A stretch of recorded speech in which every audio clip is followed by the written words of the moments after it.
वो तो बहुत करुणावान है।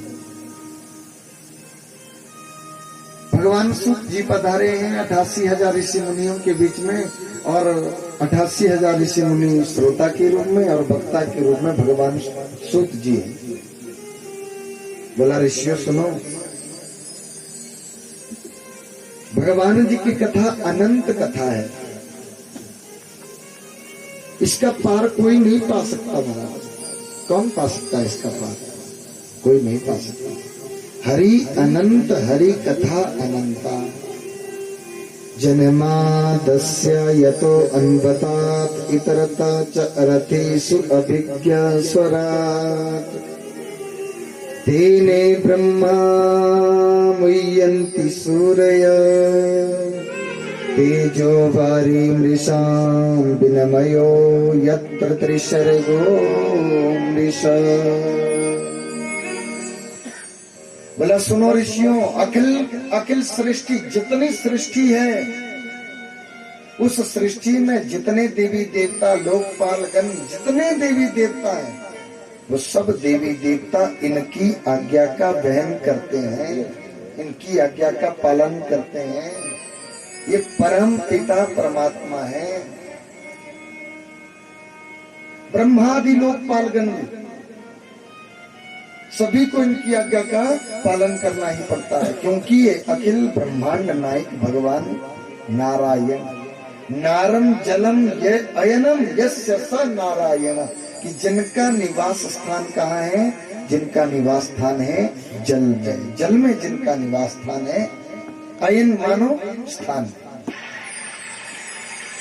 उनका नाम नारायण। बोले लक्ष्मी नारायण भगवान की।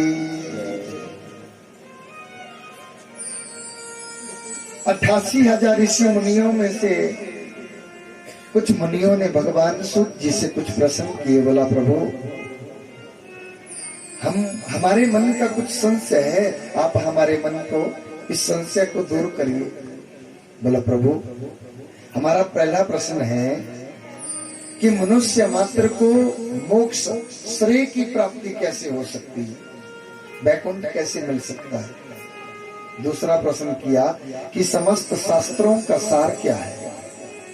तीसरे में प्रश्न किया भगवान की लीलाओं का, भगवान अवतरित होकर के क्यों आते हैं। चौथे में कि अवतार की लीला क्यों, भगवान अवतार लेकर के क्यों आते हैं।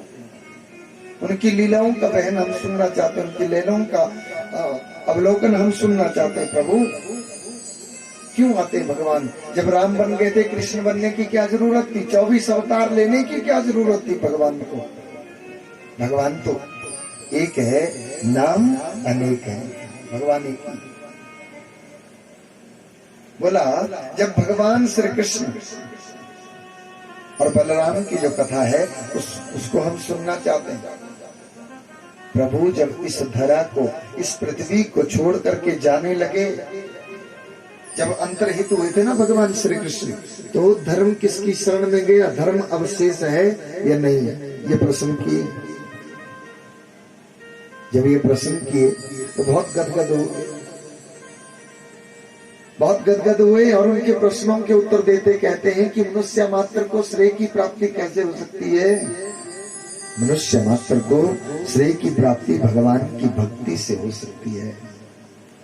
वैकुंठ तभी प्राप्त कन्फर्म हो सकता है हमारा, जब हम भगवान जी की भक्ति में लीन रहे। भगवान जी की भक्ति, भगवान ऐसा नहीं बोल रहे कि भैया तुम आठों याम बस माला लेकर के मेरे समक्ष बैठे रहो और फिर मैं तुम्हारा सब कुछ करने वाला हूँ। भाग्यवादी नहीं, कर्मयोगी होना चाहिए मनुष्य को।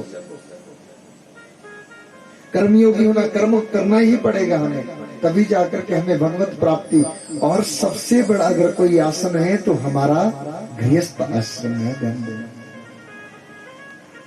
गृहस्थी में रह करके हम, गृहस्थ आश्रम में रह करके हम भगवान जी को पा लिए, तो इससे बड़ा आश्रम और इससे बड़ा हमें मौका कब मिलेगा भैया? इससे बड़ा नहीं मिलेगा। भगवान सूत जी कह रहे हैं कि समस्त शास्त्र हमें क्या समझाते हैं? भगवान जी की भक्ति, पूजा अर्चना करना, श्रवणम कीर्तनम विष्णु समरणम पाद सेवनम अर्चनम वंदनम दास्यम सख्यम आत्म निवेदनम। श्रवण करो भगवान जी की कथा का। कब तक करते रहें? ये भागवत कथा सुने भैया, सत्यनारायण भगवान जी की कथा सुने, वही तो कथा गाते हैं पंडित जी बार बार। कब तक कथा सुने? जब तक भगवान ना मिल जावे, जब तक परमात्मा की प्राप्ति ना हो जावे हम, तब तक भगवान जी की कथा को अपने जीवन में, जब हम मांग के गर्भ में थे तो ये भगवान जी से हम सभी के सभी भगवान जी से ये वादा करके आए कि हे कन्हैया, एक बार मेरे को मांग का गर्भ सबसे बड़ा नरक, उल्टा लटका होता है बालक, उल्टा लटका है और भगवान जी से प्रार्थना कर रहा है। मांग कुछ अगर तीखा खा रही तो बालक को लग रहा है, मांग को पता नहीं चल रहा, लेकिन बालक को बहुत, हे भगवान मेरे को इस नरक से बाहर निकाल दे। और भक्ति क्यों की जाती? भगवान जी की भक्ति तो इसीलिए की जाती है कि हम जन्म मृत्यु के बंधन से परे हो जाए। हमारा बार बार जन्म नहीं होना चाहिए, हमें बार बार हमारी मृत्यु नाम, पुनरपि जननम पुनरपि मरणम पुनरपि जननी जठरे शयनम, बार बार जन्म, बार बार मृत्यु, बार बार हमें मां का गर्भ। क्षीणे पुण्य मृत्यु लोक मागतः, जिनके पुण्य क्षीण हो जाते हैं उन्हीं का जन्म तो मृत्यु लोक में होता है। हम और आपके पुण्य क्षीण हुए, खत्म हुए, तब जाकर के हमारा जन्म इस लोक में हुआ है धर्म देना। और फिर भी उसमें हमारे कुछ पुण्य बहुत अच्छे रहे हैं कि हमें भारतवर्ष में जन्म मिला, ब्राह्मण कुल में जन्म मिला और मानुष योनि में हमें जन्म मिला, और भगवान की ये कथा सुनने का सौभाग्य हमें प्राप्त हुआ अपने जीवन में। अपने जीवन को सुधारने के लिए, इस जन्म मृत्यु के बंधन से छूटने के लिए हमें मानुष योनि मिली है। मनुष्य जन्म अनमोल रे, मिट्टी में ना रोल रे, अब जो मिला है फिर न मिलेगा, कभी नहीं कभी नहीं कभी नहीं। ये जो अब की बार मिल गए, अगली बार का कोई पता नहीं है मेरे भाई, कि हमें फिर से मनुष्य होने मिलेगी और फिर से हमें भगवान जी की कथा प्राप्त होगी। जीवन में ऐसा लिखा है, भागवत बोला, भाग्या उदयीन बहुजन समर्जितेन पंच लभतो पुरुषा। अरे बोला, भाग्या के उदय के बिना भगवत प्राप्ति नहीं होती है, और भागवत जैसी कथा की प्राप्ति नहीं होती। भागवत का मतलब क्या है? भागवत का मतलब है भगवत प्राप्ति। हम भगवत प्राप्ति, अगर हमारे ऊपर भगवान जी की छत्र छाया, ये कौन होते करवाने वाले कथा, और हम कौन होते करने वाले कथा भैया? ना ये करवाने वाले हैं ना हम करने वाले हैं, ये सब श्रेय केवल परमात्मा पे जाता है। इनकी सद्बुद्धि, इनको सद्बुद्धि भगवान जी ने प्रदान करी कि भैया यही तो एकमात्र भगवान जी से हम 3 प्रकार के ऋण रहते हैं आदमी के सिर के ऊपर, ध्यान देना। देव ऋण, ऋषि ऋण, पितृ ऋण, 3 प्रकार के ऋण होते हैं। और भागवत ऐसा महायज्ञ है कि तीनों ऋणों से मुक्त करने वाला है, तीनों ऋणों से मुक्त करने वाला है। ऋषि पंडित लोग आए हैं, ब्राह्मण लोग आए हैं, उनको दक्षिणा दे करके संतुष्ट करके वो बिल्कुल खुश होकर के घर को जाएंगे। ऋषि ऋण से मुक्ति हो गई। देवताओं का कार्यक्रम चल रहा है भागवत, देव ऋण से मुक्ति होगी। और पितृ ऋण से, पितरों के निमित्त ये कार्यक्रम किया जा रहा है, पितरों का कलश रखा गया है और 18,000 श्लोकों का पारायण केवल पितरों के निमित्त किया जा रहा है। तो पितृ ऋण से भी हम ऋण हो रहे हैं। तो भैया ये तो बहुत बड़ी, ये अमर ग्रंथ, ये मुक्ति पंथ, ये पंचम वेद निराला, नव भक्ति दिलाने वाला। ये 5वां वेद कहा गया है श्रीमद् भागवत महापुराण को। और किसी पुराण की कथा तुम सुनो या ना सुनो, जब तक हमें भागवत ही हमारे भेजे में, हमारे दिल दिमाग में नहीं उतरेगा ना, तब तक हमें और कथा कैसे समझ आएगी। अरे भैया, और कथा करनी तो भागवत को तो पहले भागवत का चिंतन तो कर लो।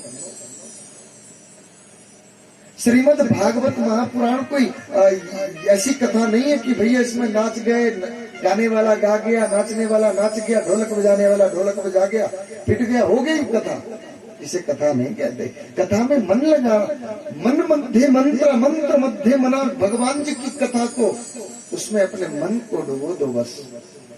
जैसे मीरा जैसे चलती थी, अरे सब उलाना लगाते थे, राणा बोला तेरी घरवाली ऐसी, अरे बहू, सासू माता को कहती, बोला तेरी बहू ऐसी। लेकिन मीरा इस चीज को अपने मन में नहीं लेती थी कि भैया मुझे कोई कुछ बोल रहा है, क्योंकि भगवान जी की तरफ जिनका रति मति हो जाती है, उनको लोग कभी कभी पागल कहने लग जाते हैं कि पागल है। और मीरा को तो कहते ही ऐसा। अरे सास कहती थी, बोला कुल का नाश करने वाली, अरे कुलनाशी चले जा। राणा कहता था तूने मेरी नाक कटवा दी, छोड़ दे इस जगह को, छोड़ दे घरबार को, चले जा। जब एक बार कह दिया मीरा को ना राणा ने कि मीरा तेरी बदौलत में बहुत परेशान हो गया हूं, तू अब इस घर से चले जा, मुझे तेरा कोई साथ नहीं चाहिए।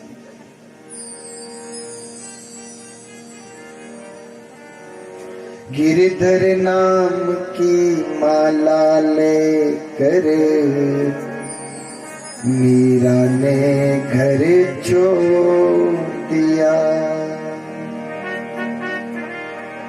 एक राजा की बेटी ने गिरिधर से नाता जोड़ दिया। गिरिधर नाम की माला लेकर मीरा ने घर छोड़ दिया। मीरा चले गई, मीरा ने त्याग दिया घरबार को। महाराज, जब मीरा ने घरबार को त्याग दिया, ऐसा लिखा है कि जब मीरा ने घरबार को त्यागा तो वहां पे उस जितना एरिया था उस एरिया में सूखा पड़ गया। ऐसा सूखा पड़ा कि कहीं त्राही करने लगे प्रत्येक आदमी। औरों के लिए तो जल प्राप्त होता भी, लेकिन राणा को, अगर राणा ने बहुत कुछ किया मीरा के साथ, मारना चाहा मीरा को, एक प्याली में जहर भर करके दे दिया मीरा को कि ले तू पी ले इसको। बड़ी खुशी खुशी दिया। अरे मीरा ने गिरिधर का नाम लिया,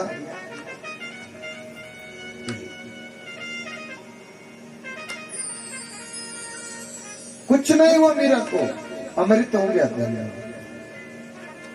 हम भगवान जी के लिए, हम भगवान की तरफ चलने की कोशिश नहीं करते, हम भगवान जी से इतना अटूट विश्वास नहीं रखते। ध्यान देना, भगवान सब कुछ करने वाले हैं। कोई मीरा के ही नहीं थे भगवान तो हम और आपके भी हैं, लेकिन हमारी रति और मति एक जगह पे नहीं टिकती है। फर्क यही है सर। आदमी को केवल यही दिखता है कि भैया मेरा काम छूट गया, ये छूट गया, वो छूट गया, ऐसा करना था, ये 5 के 10 कैसे बनेंगे, 100 के 1000 कैसे बनेंगे, बस यही पड़ी। या तो हम और आपको भी परमात्मा की प्राप्ति शीघ्र से शीघ्र हो जाए। गौधन गजधन रतन धन खान, जब आवत है संतोष धन, सब धन धूल समान। हमारे पास बोला किसी प्रकार का कोई धन क्यों ना पड़ा हो, हमारे घर में कोई खानी तो नहीं निकल जाएगी भैया, रत्नों की खान क्यों ना लग जाए, जब तक हमारे मन में, हमारे हृदय में संतोष नहीं है, तब तक तो भैया उसका कोई महत्व नहीं है। और जब आवत है संतोष धन, सब धन धूरी समान। हे कन्हैया, तूने जो दिया मुझे, इतनी मेरे कमाने की औकात नहीं थी। मैं कुछ करने में समर्थवान नहीं था, मैं कुछ भी नहीं कर सकता था। मैं केवल आपके आगे हाथ फैलाने में समर्थवान हूँ, और मैं कुछ भी नहीं कर सकता। मुझे इतना